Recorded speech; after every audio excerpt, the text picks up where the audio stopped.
Amós 8:11 ele diz: eis que vem dias, diz o Senhor Deus, em que enviarei fome sobre a terra, não de pão, nem de água, mas de ouvir a palavra do Senhor. Enviarei fome sobre a terra, não de pão, nem sede de água, mas de ouvir as minhas palavras. Eu penso que não tem algo pior do que você deixar de ouvir a voz de Deus. Deixar de ouvir a sua voz, aquilo que Ele tem para dizer para nós. Será que isso é possível? Sim. 1 Samuel, capítulo 28, de 4 a 7, ele fala que Saul, tomado de muito medo, de muito temor, ele ouviu que os filisteus já vinham ao seu encontro, e ele ficou muito assustado.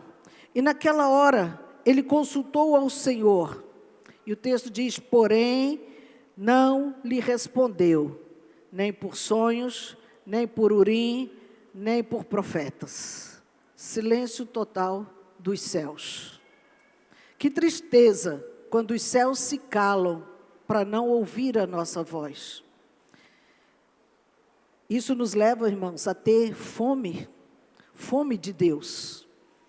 Deus, como vou viver sem me alimentar da tua voz? Como vou viver na escassez?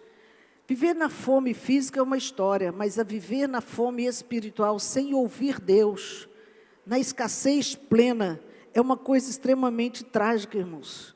Porque a fome física, além de ser dura, ela gera morte, claro. Mas a fome espiritual, ela acompanha de uma tragédia pior. É uma morte eterna. É uma separação que jamais vai se unir outra vez. Então essa fome, ela precisa ser saciada de alguma forma. Deus, Ele sempre ouve e responde um coração quebrantado e contrito da sua presença. Isaías fala isso no capítulo 57:15. Um coração quebrantado e contrito, o Senhor não vai rejeitar. Agora, o grande desafio são essas pessoas com um coração rebelde, um coração obstinado, que chega nesse estágio em que nem quebrantamento tem. Duro, com raiva de Deus, porque Deus não fala comigo, por que Deus não me responde, por que fala nesse tom com Deus? Né?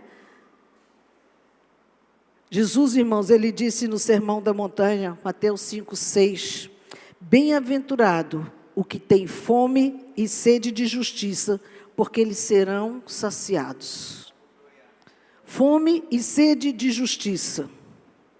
E às vezes nós queremos fazer a nossa justiça, porque perdemos a fome de Deus, e temos a nossa fome de vingança, temos a nossa fome de castigo, temos a nossa fome de punir as pessoas.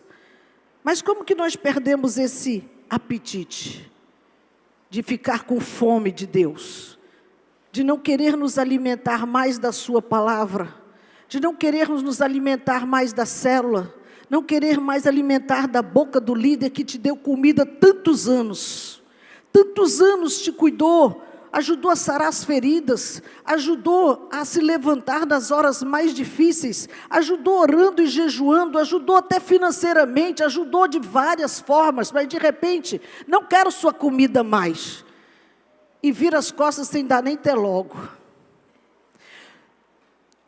Nós ficamos com perda de apetite, irmãos, quando nós estamos doentes. Um doente não quer comer. A mãe pode oferecer 1000 coisas para ele comer, não quer comer. Estou sem fome. Quando está com raiva, estou sem fome. Perde o apetite mesmo. E aí é onde a gente entende que não é diferente no mundo espiritual. Quando nós adoecemos espiritualmente, nós também perdemos a fome. Nós não queremos mais esse alimento, ele é muito fraco para a nossa dor. Ele passa a ser muito fraco para os nossos sentimentos, para aquilo que está nos atacando. E acontece que as feridas, elas vão se agravando e elas não têm mais resistência a anticorpos para combater aquela dor. Está fraco. não tem proteína, não tem as vitaminas necessárias para estar de pé, que só a palavra nos dá para vencer esses momentos de adversidade. Por isso que o caráter de Deus, a justiça que Ele tem, ela precisa ser manifesta. E quando ela é manifesta, irmãos, ela precisa ser consistente nela mesma. Ela se manifesta para poder chegar chegando e fazer a diferença, porque ela em si, essa justiça de Deus, ela faz a diferença onde ela chegar.